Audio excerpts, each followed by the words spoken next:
नमस्कार, मैं हूं अमित कुमार और आप देख रहे हैं आपका पसंदीदा कार्यक्रम बिग डिबेट। बीजेपी के दिग्गज नेता और केंद्रीय गृह मंत्री अमित शाह का दौरा छिंदवाड़ा में हो चुका है। महाकौशल के विशेष दौरे पर आज बीजेपी के राष्ट्रीय अध्यक्ष जेपी नड्डा हैं और जल्दी ही बालाघाट दौरे पर प्रधानमंत्री नरेंद्र मोदी भी आने वाले हैं। साफ है, मध्य प्रदेश में बीजेपी का फोकस सबसे ज्यादा यदि कहीं है तो छिंदवाड़ा में है। छिंदवाड़ा सीट हासिल करने के लिए बीजेपी कुछ भी कर गुजरने को तैयार है। वहीं कांग्रेस भी छिंदवाड़ा के साथ साथ करीब 8 सीट जीतने का दम भर रही है। आज चर्चा इसी मुद्दे को लेकर है। चर्चा आगे बढ़ाएं उससे पहले देख लेते हैं एक रिपोर्ट। देश में लोकसभा चुनाव का बिगुल बज चुका है। चुनाव की तारीखों के ऐलान के साथ ही देश में आदर्श आचार संहिता लागू हो गई है। 7 चरणों में लोकसभा के चुनाव होंगे। वहीं मध्य प्रदेश की 29 लोकसभा सीटों के लिए 4 चरणों में वोट डाले जाएंगे। सूबे की हॉट सीट छिंदवाड़ा संसदीय क्षेत्र में पहले फेज में 19 अप्रैल को वोटिंग होगी। पहले फेज में प्रदेश की 6 सीटों पर वोटिंग होनी है, जिनमें सीधी, शहडोल, जबलपुर, मंडला, बालाघाट और छिंदवाड़ा शामिल है। छिंदवाड़ा लोकसभा सीट में 7 विधानसभाएं हैं। जुन्नार देव, अमरवाड़ा, चौराई, सौसर, छिंदवाड़ा, परासिया और पांढुर्ना शामिल है।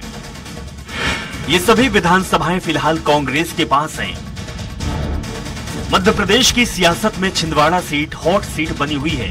प्रदेश में मिशन 29 लेकर चल रही केंद्र और राज्य की सत्तारूढ़ पार्टी बीजेपी कांग्रेस की झोली में पड़ी एकमात्र सीट को छीनना चाहती है। यहाँ से कांग्रेस के दिग्गज नेता और पूर्व मुख्यमंत्री कमलनाथ के बेटे नकुलनाथ सांसद हैं। पार्टी ने एक बार फिर उन पर भरोसा जताया है। उन्हें दोबारा टिकट दिया गया है। इसके जवाब में बीजेपी ने यहां से विवेक बंटी साहू को टिकट दिया है। बीजेपी ने बंटी को इस सीट पर रिपीट किया है। बीते चुनाव में उन्होंने कांग्रेस को कड़ी टक्कर दी थी। आप जहां भी जाए छाती ठोक कर कह सकते हैं हम छिंदवाड़ा से आए हैं। सही बात है, आपको अपना सिर झुकाना नहीं पड़ेगा। मेरे 45 साल में मेरे ऊपर तो कोई उंगली उठा नहीं सकता। आप सब गवाह। बहरहाल महाकौशल के रण के लिए बीजेपी तैयार है। सियासी बिसात बिछाई जा रही है। तमाम तरह के प्रयास किए जा रहे हैं। नड्डा, पीएम मोदी और शाह का इस सीट पर पूरा फोकस है। बीजेपी जहां इस बार 29 की 29 सीटें अपने पाले मिलाकर अब की बार 400 पार का संकल्प ले रही है। दूसरी ओर विपक्ष एक ही काम में जुटा है, मोदी हटाओ, मोदी हटाओ, मोदी हटाओ। और मोदी जी कह रहे हैं देश को आगे ले जाओ, देश को आगे ले जाओ। तो वही कांग्रेस एक सीट से बढ़कर करीब 8 सीटें जीतने का प्रयास कर रही है। ऐसे में देखने वाली बात ये होगी कि दोनों ही दलों की रणनीति में किसकी रणनीति चुनावी मैदान में पास होती है। सलमान खान, स्वराज एक्सप्रेस, भोपाल। इस मुद्दे पर ज्यादा चर्चा करने के लिए मौजूद हैं अजय धवले, बीजेपी प्रवक्ता, अमित शर्मा, कांग्रेस प्रवक्ता और वरिष्ठ पत्रकार आशीष दुबे। बहुत बहुत स्वागत है आप सभी के। सबसे पहले चलते हैं अमित शर्मा जी, आपने अभी देखा किस तरह से कांग्रेस की जो दिक्कत है, लगातार टूट टूट के लोग जो है बीजेपी में जा रहे हैं। क्या लगता है कहीं इससे मुश्किल होने वाली है जो एक सीट है उसमें भी? देखिए अमित जी, हम जो छिंदवाड़ा की चर्चा कर रहे हैं कि पूरी भारतीय जनता पार्टी एक एक कार्यकर्ता के घर छिंदवाड़ा में जा रही है कांग्रेस के लोगों को तोड़ने फोड़ने, लालच, लोभ, प्रेशर, तमाम सारी रणनीतियां जो होती हैं वो सारी चीजें वहां अपनाने का प्रयास कर रही है। मैं पूछना चाहता हूं, ये वही भारतीय जनता पार्टी है जो कहती थी हम बूथ पर है, हम पन्ने पर है, हम आधे पन्ने पर है, हम भारतीय जनता पार्टी का 18 साल का मध्य प्रदेश का शासन, हमने विकसित विकास किया है, हम लोगों के दुख दर्द में खड़े हुए। मैं पूछना चाहता हूं, अगर आधा पन्ना, एक पन्ना और दुख दर्द में जब विकास किया है तो डरने की आवश्यकता क्या है? क्या जरूरत है दीपक सक्सेना के घर पूरी सरकार जाती है और वो दरवाजे से ही मिलना चालू करते? क्या जरूरत है महापौर को दबिश देके कि तुम्हारी महापौर हटा देंगे? आज क्या जरूरत थी कि कमलेश जी को एक नोटिस जारी करके वो अभी 2-3 दिन में बाहर आएगा, उनको प्रेशर करने की कोशिश की जाती है? ये निसंदेह कितना भी प्रयास कर लें, लेकिन अमित जी आज मैं आपके चैनल पे बैठा हूं, मैं विश्वास के साथ आपको बताता हूं 44 साल का रिश्ता 44 दिन में खत्म नहीं करा जा सकता। आज अगर विधायक का कमलेश जी का चुनाव हो या महापौर जी का चुनाव हो या छोटे बड़े 58 नंबर छिंदवाड़ा के चुनाव हो, आज किसी भी चुनाव में अगर कोई अपने चुनाव की बात करता है, ये बस चेहरा होते हैं, हाथ का पंजा कैंडिडेट होता था, और ये अपने चुनाव में बात करते थे कि हम कमलनाथ के विकास पर चुनाव लड़ने आए। कमलनाथ जी के बात पर मोहर लगाइए, कमलनाथ जी का जो इंफ्रास्ट्रक्चर है, जो विकास है, उस बात को आगे बढ़ाइए। इन सारे लोगों ने अपने उस संकल्प के साथ चुनाव लड़े। मैं पूछना चाहता हूं, आज अगर फैक्ट्री की बात हो, आज हॉस्पिटल की बात हो, वहां यूनिवर्सिटी बनाने की बात हो, वहां और औद्योगिक धंधे लगाने की बात हो, या किसान नौजवान दुखदर्द में खड़े होने की बात हो, तो 44 साल से कमलनाथ का परिवार और कमलनाथ और कांग्रेस पार्टी वहां खड़ी रही है। बिल्कुल जवाब लेते हैं अमित जी, जवाब लेते हैं। घबरा रहे हैं, बिल्कुल जवाब लेते हैं। घबराहट का कारण है कि लोगों को तोड़फोड़ करने की कोशिश कर रहे हैं। बिल्कुल जवाब लेते हैं अजय धवले जी। बिल्कुल ये बताएं कि लगातार एक सीट पर फोकस, सभी बड़े नेता जो है वहां पहुंच रहे हैं, क्या कमलनाथ से क्या इतना डर लग रहा है बीजेपी को, कहीं वो सीट फिर से न चली जाए? कमलनाथ जी से डर का कोई कारण नहीं है। विधानसभा के चुनाव में भारतीय जनता पार्टी ने महाकौशल में 38 में से 21 सीटें जीती है। रही बात छिंदवाड़ा की, तो छिंदवाड़ा में भी इस बार भारतीय जनता पार्टी इतिहास रचने जा रही है। हमारे सामान्य कार्यकर्ता विवेक बंटी साहू चुनाव जीतने जा रहे हैं। 2019 में ही मात्र 37,000 वोटों से नकुलनाथ जी, जो कमलनाथ जी के पुत्र है, वो जीते हैं। आपको बहुत महत्वपूर्ण जो अमित जी बात कर रहे हैं, मेरे कांग्रेस के प्रवक्ता मित्र, कि भारतीय जनता पार्टी डरी है, इसलिए कांग्रेस के कार्यकर्ता भारतीय जनता पार्टी में आ रहे हैं। देखिए, बेसिक सा प्रश्न कांग्रेस से ये हो जाना चाहिए कि जिस पार्टी के पास में मध्य प्रदेश में आज 28 सीटें हैं, जिस पार्टी को 49% वोट शेयर अभूतपूर्व ऐतिहासिक मिला है, जिस पार्टी के मध्य प्रदेश में 163 एमएलएज है, क्या वो एक अदद सीट के लिए इतनी मेहनत करेगी? नहीं। भारतीय जनता पार्टी छिंदवाड़ा के विकास के लिए संकल्पित दल है। भारतीय जनता पार्टी उस छिंदवाड़ा की जो सामान्य कार्यकर्ता है, जो छिंदवाड़ा के रहीवासी है, वहां के भूमिपुत्र है, जो स्थानीय है, उन्हें पहली बार संसद में पहुंचाने का जो संकल्प लिया है, ये निश्चित तौर पे पूरा करके रहेगी। आप देखिए, हमारा सांसद कौन है? एक प्रवासी हमारा सांसद होता है, महीने में 4 दिन वो छिंदवाड़ा रहता है और यहाँ की राजनीति करते। 44 साल के आप संबंधों की बात कर रहे हैं, लेकिन आप मुझे बताइए, एक कंटिन्यूटी में इन 44 वर्षों में या 45 वर्षों में कमलनाथ जी कभी भी 44 दिन कंटिन्यूटी में छिंदवाड़ा रहे? नहीं रहे। अमित जी, बहुत दुख की बात है, बहुत पीड़ा होती है। मैं खुद छिंदवाड़ा संसदीय क्षेत्र से आता हूं और मैं उस क्षेत्र से आता हूं जहां के वोटर कमलनाथ जी हैं, लेकिन आप सिर्फ बरगलाने की राजनीति, झूठा वादा खिलाफी और विश्वासघात की राजनीति कमलनाथ जी इन 44 वर्षों में करते रहे। आज बात जब उनके पुत्र की आई है तो पूरा परिवार उतर गया है। एक तरफ ये हेलीकॉप्टर की राजनीति कर रहे हैं, दूसरी तरफ भारतीय जनता पार्टी बूथ पे राजनीति कर रही है, बूथ पे कार्यकर्ता को सशक्तिकरण की बात कर रही है। अमित जी ने बहुत अच्छा उदाहरण दिया कि दीपक सक्सेना जी के घर पे पूरी सरकार चलेगी। देखिए, दीपक सक्सेना जी के बेटे अजय, वो भारतीय जनता पार्टी के सम्मानित सदस्य, उन्होंने हाल ही में भारतीय जनता पार्टी की सदस्यता ली थी। उन्होंने माननीय मुख्यमंत्री जी से आग्रह किया था कि आप मेरे घर पे आइए, मेरे परिवार के साथ में आपको हम सौजन्य भेंट, तो उन्होंने आमंत्रित किया था। और माननीय मुख्यमंत्री जी, हमारे वरिष्ठ 2 कैबिनेट के मिनिस्टर, हमारे प्रदेश के अध्यक्ष, इनकी सहृदयता देखिए कि वो दीपक सक्सेना जी के घर पे निमंत्रण के लिए गए, उनके साथ में बातचीत की, लेकिन कहीं हमने ये उनसे आग्रह नहीं किया कि भारतीय जनता पार्टी की सदस्यता ली थी। ये तो उनका बड़कपन है कि उन्होंने कांग्रेस के उस युवराज की, जो नकुलनाथ जिनका नाम है, उनकी कार्यशैली से प्रताड़ित होकर उस कार्यशैली को इंगित करते हुए अपने पार्टी के सभी दायित्वों का इस्तीफा दिया। चलिए अजय जी, बिल्कुल आपकी बात बिल्कुल सुनी है। लगातार आप जी कह रहे हैं कि लंबे समय तक आप चूंकि उस इलाके से हैं, बिल्कुल आप जानते हैं जितने कांग्रेस के नेता है, जो भी वहां पे बड़े या खड़े हुए हैं वहां पर, वो कमलनाथ के साथ ही हुए हैं या उनके परिवार के साथ वहां खड़े हुए हैं। एक राजनीतिक विशेषज्ञ के रूप में आप एक सवाल आपसे भी लेते हैं। हमारे साथ जो आशीष दुबे जी हैं, उनसे एक सवाल ये है, क्या लगातार जिस तरह से छिंदवाड़ा में, एक छोटे से इलाके में, एक संसदीय क्षेत्र में जितनी टूट हुई है, करीब 5,000 करीब जो कार्यकर्ता हैं, करीब कोई 1,500 कार्यकर्ता, बड़े नेता, एमएलए, मेयर जितने भी हैं कांग्रेस के, सब तोड़ने से क्या लगता है ऐसे में कमलनाथ को बड़ा नुकसान होने वाला है? नहीं, निश्चित तौर पर, क्योंकि जो लोग गए हैं, खासतौर पर विधायक या मेयर जो गए हैं, वो कहीं ना कहीं कमलनाथ की जो जमावट है उसको तोड़ेंगे, या कहीं ना कहीं वो वोटों पर भी उसका असर डाल सकते हैं। ये उनका गणित है। और मुझे लगता भी है, क्योंकि जैसे मेयर गए हैं वहां पे, विधायक गए हैं, कुछ पार्षद हैं, तो ये कहीं असर इसका जरूर इस पर आ सकता है। लेकिन सवाल ये है कि कई बार ऐसा भी होता है कि जब एक ही जगह पे ज्यादा प्रेशर डाला जाता है या एक ही क्षेत्र पे ज्यादा कंसंट्रेट किया जाता है तो कई बार उसका कुछ उल्टा भी नतीजे बन जाते हैं, एक सिंपैथी की लहर भी पैदा हो जाती है।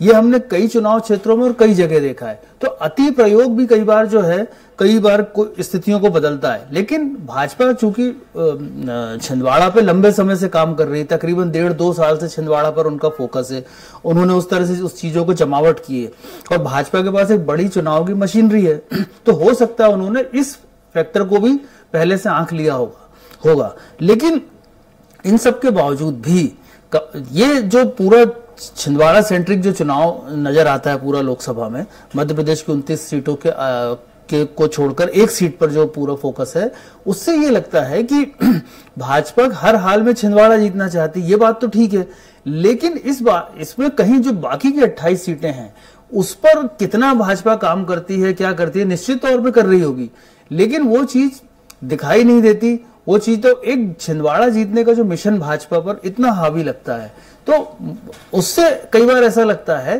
कि ये जो पूरा चुनाव है वो किसी मतलब एक मकसद के पीछे पूरा जो है बिल्कुल बड़े नेताओं प्रेशर लगाया हुआ, बड़े नेताओं का मकसद जो है एक सीट पर सिमट कर रहेगा। लेकिन एक सवाल जो है अमित शर्मा जी जो आपसे है कि क्या आप लोग भी छिंदवाड़ा में उलझ के रह गए हैं? बाकी की सीटों का 28 सीटों का क्या है? एक सीट आपकी पिछले बार आपने जीती थी, लेकिन बाकी की 28 सीटों में क्या तैयारी है? देखिए अमित जी, कमलनाथ जी ने 9 चुनाव लड़े और 2 विधानसभा लड़े और 9 सांसद के चुनाव लड़े। अब उनके बेटे चुनाव लड़ रहे हैं। मैं कहना चाहता हूं कि ना हम पहले उलझे थे, हम आज भी सुलझे हुए हैं। उलझी तो भारतीय जनता पार्टी है। और रही बात अन्य क्षेत्रों की, तो अन्य क्षेत्र में दिग्विजय सिंह जी चुनाव लड़ रहे हैं, कमलेश्वर पटेल जी चुनाव लड़ रहे हैं, आज जीतू पटवारी जी, उमंग सिंगार जी और अरुण यादव जी का संयुक्त 2 दिन से लगातार दौरा बना हुआ है। लगातार वो अन्य क्षेत्रों में लगे। भारतीय जनता पार्टी की तरह तोड़फोड़ की राजनीति नहीं कर रहे। हम तो जो केंद्र के इंजन की सरकार जो है, जो पहला इंजन है, उस इंजन की सीटी बजाने में लगे हुए हैं कि महंगाई की जो दर थी आज उसके क्या हाल है। आज परिवारवाद का ये आरोप लगाते हैं, तो परिवारवाद में भारतीय जनता पार्टी के पुत्र जो स्थापित होते जा रहे हैं लगातार, वो परिवारवाद नहीं दिख रहा है क्या? जो भ्रष्टाचारी मोदी, नीरव और तमाम देश को लेकर भाग गए यहां से करोड़ों अरबों रुपए, क्या वो दिखाई नहीं दे रहा है? देश देख रहा है। हम सिर्फ धार्मिक पिच पर खेलकर लोगों को बरगलाने की कोशिश करें। आज मध्य प्रदेश में 1.5 करोड़ लोग बेरोजगार हैं। देश में करीब 81% लोग बेरोजगार हैं। 83.3% लोग आज गरीबी रेखा से ऊपर बढ़ते जा रहे हैं और हम आर्थिक अर्थव्यवस्था की बात कर रहे हैं। मैं कहना चाहता हूं, फिर दोबारा छिंदवाड़ा पर आऊं मैं। आज ये परिवारवाद पर छिंदवाड़ा पे इनके कुछ प्रवक्ता अमित जी आरोप लगाते हैं। मैं उस आरोप को कहना चाहता हूं, क्या महापौर को ले गए वो कमलनाथ जी का रिश्तेदार था? क्या कमलेश जी जो विधायक है कमलनाथ जी के रिश्तेदार है? या बचे हुए जो 6 विधायक है क्या कमलनाथ जी से उनका रिश्ता है? क्या जो और 33 ग्राम पंचायत के लोग जो जीते हैं क्या उनसे पारिवारिक रिश्ता है? हाँ, वहां की जनता से पारिवारिक रिश्ता है कमलनाथ जी का। जिस खंड को खंड करने की कोशिश भारतीय जनता पार्टी कर रही है, मुंगेरी लाल के हसीन सपने रहेंगे। और मैं अपनी अंतिम बात कहूंगा, ये कोई पहली बार अमित जी नहीं हो रहा है। हम तत्कालीन मुख्यमंत्री उमा भारती जी को याद करें, और उन्होंने प्रहलाद पटेल जी को चुनाव पूरे संघ के साथ जाकर छिंदवाड़ा भेजा था कि आप उस किले को भेद के आइए, और ये कहा था हर बूथ के कार्यकर्ता ने संकल्प लिया था हम इस किले को भेद देंगे। लेकिन किसकी भेदन हुई? कौन वापस लौटा हार के? ये सपने शायद भारतीय जनता पार्टी तोड़फोड़ करके देख सकती है, लेकिन जो वहां पर निर्माण है, इंफ्रास्ट्रक्चर की बात हो, एक 44 साल का जो आत्मीय रिश्ता है, वो 44 दिन में भारतीय जनता पार्टी तोड़ नहीं पाएगी। बिल्कुल जवाब लेते हैं कि जो विकास की बात कर रहे हैं, या कमलनाथ ने अपने क्षेत्र में जिस तरह का विकास किया है, क्या लगता है आपको, क्या एक वही उस आधार पे वोट वो मांग रहे हैं कि उसके अलावा जो जैसे कहा कि उनने वहां पर इतने सारे नेता जो हैं उनके साथ हैं, समर्थक हैं। इस बार विधानसभा चुनाव में भी देखने को मिला, करीब वहां से 6 एमएलए कांग्रेस के उस इलाके से थे। तो ये कहा जाए कि क्या अभी भी वो गढ़ बीजेपी के लिए भेदने में मुश्किल है? जी अमित जी, मुझे लगता है कि आपने जो मुझे पहला प्रश्न पूछा था कि क्या छिंदवाड़ा की वजह से वहां के नेता चुन के आते हैं, कमलनाथ जी की वजह से वहां के नेता चुन के आते हैं, इसको वाइस वर्सा कर लीजिए। यहाँ के जो नेता है, यहाँ के जो कार्यकर्ता है, संकल्पित कांग्रेस के जो कार्यकर्ता इतने वर्षों से रहे हैं, उनकी वजह से कमलनाथ नेता बने हैं। कमलनाथ जी को जब 80 में यहाँ इंदिरा जी लेके आई थी, तब यहीं के कार्यकर्ताओं ने उन्होंने सर पे चढ़ाकर उनका स्वागत सत्कार करके उनको सांसद बनाया और 44 सालों से यह संबंध यहाँ की जनता निभा रही है। मुझे लगता है कमलनाथ जी को अगर विकास की बात करनी तो छिंदवाड़ा से सटा हुआ नागपुर है। आप 10 वर्षों में वहां एनडीए के हमारे आदरणीय नितिन गडकरी जी देश के केंद्रीय मंत्री है, उसी विभाग के मंत्री है जिसके कमलनाथ जी मंत्री हुआ करते थे। आप नागपुर का विकास देख लीजिए, आप छिंदवाड़ा का विकास देख लीजिए। कंपैरेटिव एनालिसिस इस प्रकार से भी होया जा सकता है। दूसरी बड़ी बात, जब आप सिर्फ कमलनाथ जी की वजह से ही छिंदवाड़ा को जानते हैं तब आप बहुत बड़ी भूल करते हैं। इस छिंदवाड़ा ने कमलनाथ जी को जो दिया है, आज देश की राजनीति में 45 वर्षों का संसदीय कार्यकाल कमलनाथ जी का सिर्फ छिंदवाड़ा की वजह से हुआ है। लेकिन यहाँ की जनता पूछनी चाहती है, जब 2019 में किसी व्यक्ति को सांसद का चुनाव लड़ाने की आवश्यकता आई थी क्योंकि कमलनाथ जी विधायक बन गए थे, तब क्या कांग्रेस का कोई सामान्य कार्यकर्ता चुनाव लड़ने के लिए योग्य और क्षमतावान नहीं था? तब आपको अपने बेटे को क्यों लाना पड़ा? अमित जी बेटों की बात कर रहे थे, अमित जी उदाहरण के तौर पे बता रहे थे कि कमलेश शाह, विक्रम हाके इनका उदाहरण दे रहे थे। लेकिन मुझे बताइए कि जब सांसद का चुनाव लड़ाने का बात आई, जब चुनाव हुआ था तब अपनी पत्नी को लड़ा दिया, जब जनरल इलेक्शन आया तब अपने बेटे को लड़ा दिया। तो क्या यहाँ की जनता को एक स्थानीय नुमाइंदा, चाहे कांग्रेस से हो या भाजपा से हो, उसकी आवश्यकता नहीं है? यहाँ की जनता अपने व्यक्ति को प्रतिनिधित्व नहीं बना सकती? ये आज मूल प्रश्न है छिंदवाड़ा की जनता के सामने। और हम यही बात लेके जा रहे हैं कि एक तरफ हेलीकॉप्टर दिखा के 20 वर्षों से आपकी राजनीति में चमकाने का जो काम किया है कमलनाथ जी ने, दूसरी तरफ भारतीय जनता पार्टी है जिसने सामान्य कार्यकर्ता को बार बार टिकट दिया है। और इस बार भी हम हमारे एक सामान्य कार्यकर्ता विवेक बंटी साहू के लिए वोट मांग रहे हैं और वही हमारा सामान्य कार्यकर्ता। अजय जी, बिल्कुल ये कांग्रेस की अपनी स्ट्रेटजी है। उन्होंने इस बार कमलनाथ को, उनके पुत्र को टिकट दिया, पिछली बार भी ऐसा ही हुआ था। इस पर बिल्कुल जवाब लेते हैं। ये बताएं कि इस बार कमलनाथ जितने सक्रिय दिख रहे हैं, लगातार अपने क्षेत्र से बिल्कुल बाहर नहीं जा रहे हैं, अपने बिल्कुल छिंदवाड़ा में भी फोकस्ड है।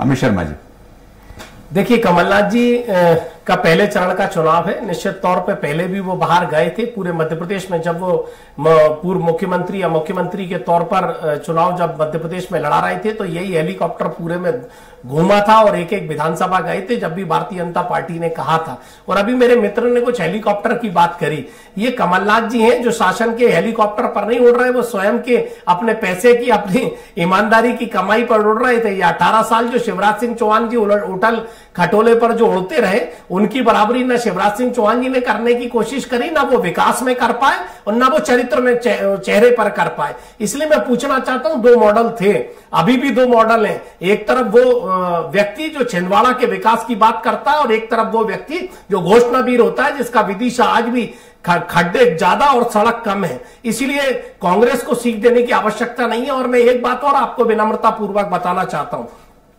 18 साल मुख्यमंत्री रहने के बाद क्यों किसी शिवराज सिंह चौहान जी को लड़ाने की आवश्यकता पड़ी? क्या कोई कार्यकर्ता नहीं लड़ सकता? यही दोहरी बातें भारतीय जनता पार्टी भ्रामिक प्रचार करती है कि कांग्रेस को कैंडिडेट नहीं मिल रहा। मैं बात समाप्त करता हूं, मैं अजय जी बात समाप्त करता हूं, आपको मौका मिलेगा। तो मैं आज दिग्विजय सिंह जी की बात की, दिग्विजय सिंह जी चुनाव से भाग रहे। अरे जब शीर्ष नेतृत्व ने कहा कि आपको चुनाव लड़ना है तो वो चुनाव लड़ रहे थे। पहले उन्होंने कार्यकर्ताओं को लड़ाया, कार्यकर्ता ने हाथ के पंजे पर, आम जनता ने बोर्ड बटन दबाया तो वहां से भी सांसद थे। तो रोडमल नागर जी चुनाव लड़ रहे हैं तो उनके पास कोई रोड मैप नहीं है, दिग्विजय सिंह जी को लोग कहते हैं। यही बात यहां पर होती है कि जो 7 विधायक हैं, जो महापौर आप जो ले गए हो और जो नीचे स्तर के कार्यकर्ता है, वो हाथ के पंजे का बटन दबाकर नेता बने। लेकिन विकास कांग्रेस का विकास है, जो कमलनाथ जी ने विकास का दूसरा नाम कमलनाथ है, उससे भारतीय जनता पार्टी बौखलाई हुई। चलिए, छिंदवाड़ा मॉडल की चर्चा कई बार होती है, लेकिन एक बात जरूर यह है कि हमेशा इसके पहले छिंदवाड़ा में जितने भी कांग्रेस के नेता थे बिल्कुल इंटैक्ट थे, जुड़े हुए थे। लेकिन जिस तरह की खबरें 1.5 महीने पहले आई थी, कमलनाथ, नकुलनाथ, उनके समर्थकों की खबर आई थी कहीं कहीं वो बीजेपी में जा सकते, उससे कितना नुकसान हुआ है या हो सकता है, जनता में क्या मन में है? आशीष जी, कुछ आप इस बारे में जरूर बताएं कि आखिर उससे कितना फर्क पड़ेगा। देखिए, वो जो बीच में एक एपिसोड चल रहा था पिछले महीने, कमलनाथ या नकुलनाथ के बीजेपी में जाने की जो अटकलें थी, उसका ही फायदा जो है उस माइंड गेम को बीजेपी ने आगे बढ़ाया है।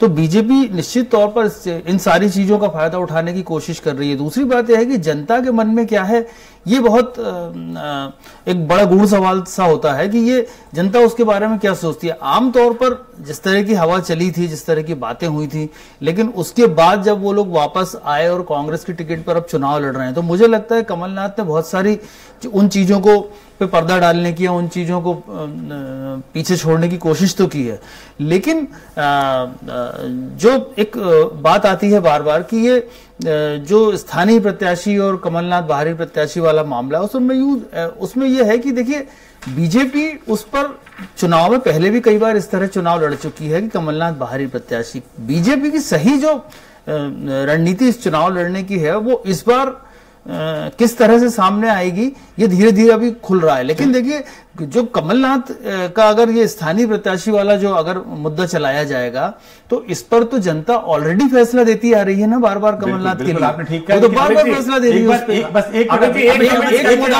एक मौका छोड़ के बस। बिल्कुल। तो अजय धवल जी, एक सवाल बिल्कुल उसके ही आपसे भी जवाब लेंगे कि लगातार जैसे ही विधानसभा चुनाव हुए थे उसका जो रिजल्ट आया था, बड़ी बहुत अच्छी जीत मिली थी बीजेपी को। उसके बाद शिवराज सिंह चौहान सबसे पहले छिंदवाड़ा गए थे, उन्होंने कहा था 29 सीटों की जो माला है वो प्रधानमंत्री मोदी के गले में दी जाएगी। तो क्या लगता है 29 रह जाएगी, 28 हो जाएगी? इसकी लड़ाई जो है इसको लेकर मेहनत चल रही है। देखिए अमित जी, हम संकल्पित है 29 की 29 लोकसभा की सीटें जीतकर आदरणीय प्रधानमंत्री श्री नरेंद्र मोदी जी को ये जो विजयश्री की माला पहनानी है। और छिंदवाड़ा समेत आप मध्य प्रदेश की सारी जो 28 सीटें अन्य हैं उन सीटों को भी भारतीय जनता पार्टी जीतने के लिए संकल्पित है। आप देखेंगे आज हमारे राष्ट्रीय अध्यक्ष जी का कार्यक्रम शहडोल में चल रहा है, अभी जबलपुर में पहुंचे हैं।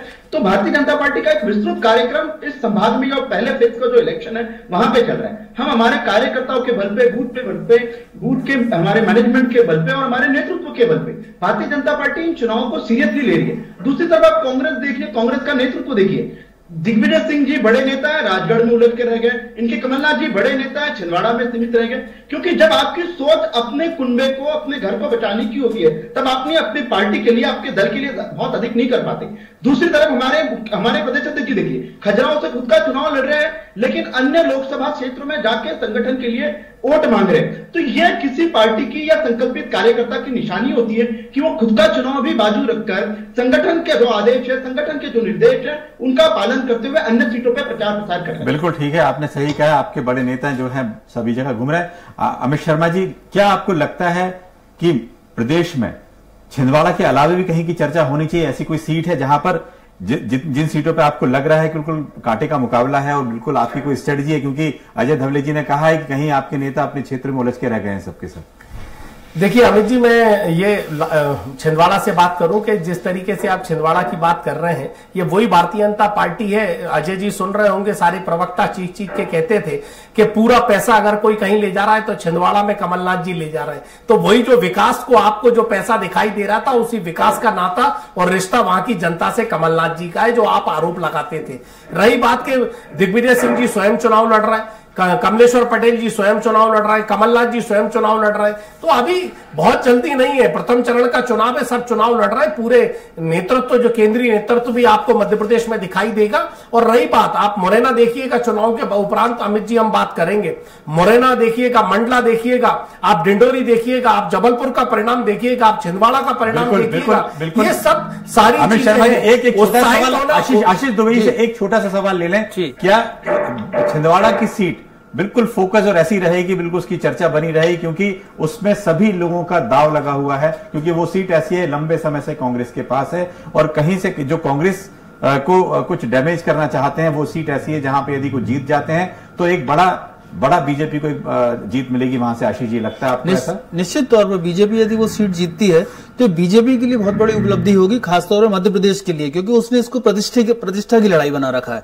दूसरी बात यह है कि छिंदवाड़ा जो सीट है बेसिकली वो कमलनाथ की सीट है या नहीं, ये कहने के बजाय मैं ये मानता हूं कि कांग्रेस की सीट है।